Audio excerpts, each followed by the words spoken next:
Hello friends, welcome back to our channel Learn with Nishman. Today we are going to start chapter 14. Okay, let's do the only important chapters bache that are related to your examination also.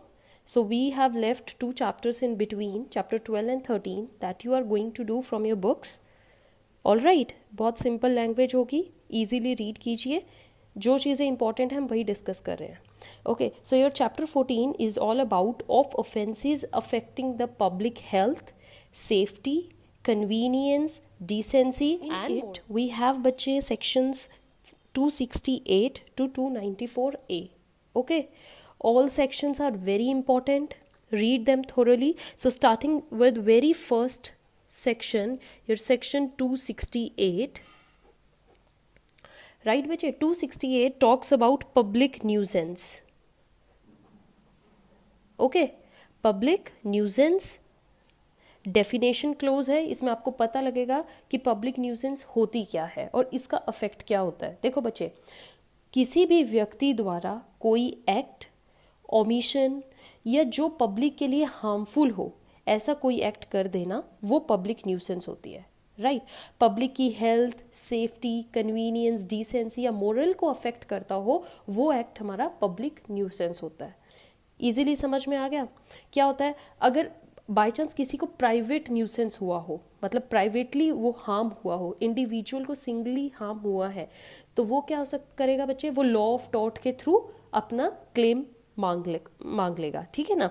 तो इससे क्या होता है, किसी individual को loss हुआ हो तो वह प्राइवेट कैपेसिटी में उस पर सूट करके और कंपनसेशन डिमांड कर सकता है. बट पब्लिक न्यूसेंस में कोई कंपनसेशन नहीं होती है. राइट, पब्लिक न्यूजेंस में कोई प्राइवेट व्यक्ति डैमेज क्लेम नहीं कर सकता. मतलब सिंगल तो पब्लिक तो बहुत ज़्यादा है, ऐसे सिंगल जाके कोई क्लेम नहीं कर सकती क्योंकि इसमें टारगेट पब्लिक है. राइट बच्चे, so private nuisance is a civil wrong. ये हमेशा ध्यान में रखना बच्चा. प्राइवेट न्यूसेंस जो होता है दैट इज सिविल रॉन्ग, और सिविल रॉन्ग हमारा किस में हेल्ड होता है, लॉ ऑफ टॉर्ट में. बट जो प्राइवेट पब्लिक न्यूसेंस होता है दैट इज क्रिमिनल रॉन्ग, और ये हमारा किस में है, आईपीसी में. डिफरेंस समझ में आ गया बच्चे. ओके, प्राइवेट न्यूसेंस में कोई पनिशमेंट नहीं होती है, इसमें कंपनसेशन होती है. बट पब्लिक न्यूसेंस में क्राइम अगेंस्ट पब्लिक है and punishment is also here given. अब आप बच्चे पूछोगे मैम थोड़े एग्जाम्पल दीजिए पब्लिक न्यूसेंस के. देखिए, आपके जितने भी पब्लिक न्यूसेंस के हेडिंग्स या एग्जाम्पल्स हैं वो आपके सारे नेक्स्ट सेक्शंस आ रहे हैं. ठीक है, all the next sections are examples of public nuisance. You can read it out. Section 269 talks about negligent act likely to spread infection of disease dangerous to life. किसी के ऐसा एक्ट जो negligently हो और जिससे वो डिजीज या infection फैल गया हो. Right, then malignant act, right, likely to spread the same infection of disease. Your 271 talks about disobedience to quarantine rules. अभी रिसेंटली कोरोना में हुए थे ना quarantine rules, and those who are not following they were held liable under this section 271. Right, it talks about your quarantine rules. Okay बच्चे. Now next is your adulteration of food और drink intended for the sale. किसी ने अपने personal profit के लिए food को adulterated कर दिया है और इससे बेनिफिट तो उसे होगा बट हार्म किसे होगा, पब्लिक को. So it will also be covered in public nuisance. Adulteration of food, sale of noxious food और drinks, adulteration of drugs, medicine में कोई अडल्ट्रेशन कर दे वो भी लाइबल होते हैं पब्लिक. देखिए बच्चे, ऐसी सब एक्ट्स जिससे पब्लिक को हार्म होता है, पब्लिक की किस चीज़ को, हेल्थ को, उनकी सेफ्टी को, उनकी कन्वीनियंस को, उनकी डिसेंसी, मॉरल, इसलिए इस चैप्टर की हेडिंग से ही रिलेटेड है public nuisance. All right, sale of drug as different drugs. Right, falling water of public spring और रिजर्वर, जो पब्लिक के लिए यूज होता है वाटर, उसको खराब या गंदा कर देना.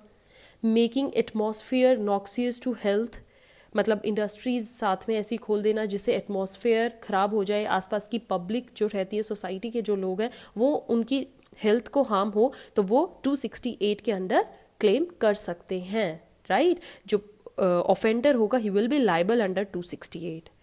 All right, these are the different sections given और उनके लिए डिफरेंट सेक्शंस बनाए गए हैं, वो उन्हीं के अंडर लाइबल हो गए। जैसे अभी एटमॉस्फेयर का मैंने बोला वो 268 के नहीं, 278 के अंडर। तो आपके एग्जाम्पल्स जो पब्लिक न्यूसेंस के हैं, these are your next sections, read them thoroughly till 278, those are your examples. All right बच्चे, एक बात जो बच्चे ध्यान में रखने वाली है वो क्या है, आपने स्ट्रिक्ट लाइबिलिटी का एक प्रिंसिपल सुना होगा, स्ट्रिक्ट लाइबिलिटी। नहीं सुना है तो मैं आपको फिर से समझा देती हूँ। और पब्लिक न्यूसेंस जो होता है वो स्ट्रिक्ट लाइबिलिटी प्रिंसिपल को फॉलो करता है। स्ट्रिक्ट लाइबिलिटी में क्या होता है, even though your intention is not malafide, आपकी इंटेंशन नहीं थी लोगों को हार्म पहुंचाने की, पब्लिक न्यूसेंस क्रिएट करने की, but still public is getting annoyance from your act. All right, even though आपकी इंटेंशन बैड नहीं थी, तब भी आप इस चैप्टर के अंडर पनिशेबल हो गए। तो ये चीज़ हमें कहाँ से पता चलती है, strict liability. There is strict liability, offender का कोई एक्सक्यूज नहीं चलेगा that I was not having any intention of giving any harm to the public, to the particular person or to the particular society, to the particular group. There is nothing excuse that is going to be considered by him, and he will be strictly liable under this public nuisance and strict liability उस पर लग जाएगी। Okay बच्चे, 278 तक आप अच्छे से कर लेंगे।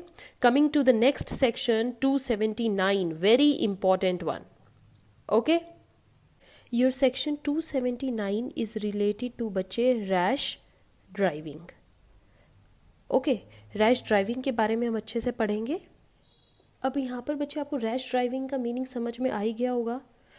जैसे रैश ड्राइविंग हम बोल सकते हैं ज़ोर से गाड़ी चलाना जिससे टक्कर मारने वाले या जिसको टक्कर लगी है, राइट, उसके साथ जो कार्रवाई होगी, that is going to be covered under this rash driving.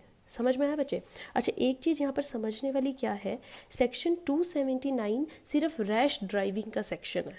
All right, अगर कोई व्यक्ति इस तरीके से गाड़ी चलाता है कि वो दूसरों की जान को खतरे में डाल दे लेकिन वह किसी को चोट ना पहुँचाए, ऑल राइट, उसकी गाड़ी चलाने का तरीका ऐसा है कि इतना खतरनाक जिससे जान जा सकती है बट किसी को चोट नहीं लगी है, then you are going to apply only section 279।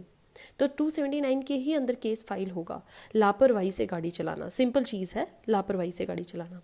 But what if अगर किसी को टक्कर लग जाए, देन तो उस टाइम पे आपका अंडर सेक्शन 337 ही is going to be liable. 337 भी ऐड हो जाएगा। इसमें क्या हो जाती है बच्चे, जैसे मामूली चोटें, खरोच, ये चीज़ इंक्लूड होती हैं। But if there is grievous hurt, ज़्यादा तेज़ चोट लगी है, किसी कोई ऐसी कंडीशन में है that he is like in emergency, okay, then it is 338। Grievous hurt हुआ है तो 338 अप्लाई होगा। डिफरेंस समझ में आ गया? रैश ड्राइविंग इज जस्ट लापरवाही से गाड़ी चलाना where you are providing danger to the others life but there is no misconvenience happened. Here what is 337 and 338, जहां पर चोट लग चुकी है, there is hurt by your rash driving. All right, so now I hope आपको rash driving के बारे में सब पता लग गया है। बच्चे, इसमें जो मेन चीज़ें हैं मैं आपको फॉर योर पर्सनल नॉलेज बता रही हूँ। अगर कोई टक्कर मार के बाई चांस किसी पर्सन को चला गया है, तो अब जिस पर्सन को टक्कर लगी है, राइट, जिसको चोट लगी है, तो उसे क्या करना चाहिए? अगर चोट ज़्यादा है तो FIR देने से पहले one should get doctor's treatment too, right. Under motor vehicle act जो भी आपके ट्रीटमेंट पर खर्चा आया होगा, you can claim it from offender. All right, अच्छा, अब एक और चीज़, जो ऑफेंडर है उसकी क्या ड्यूटी है? ऑफेंडर जिसने रैश ड्राइविंग के अंडर जो बुक किया गया है, उसकी क्या ड्यूटी बनती है?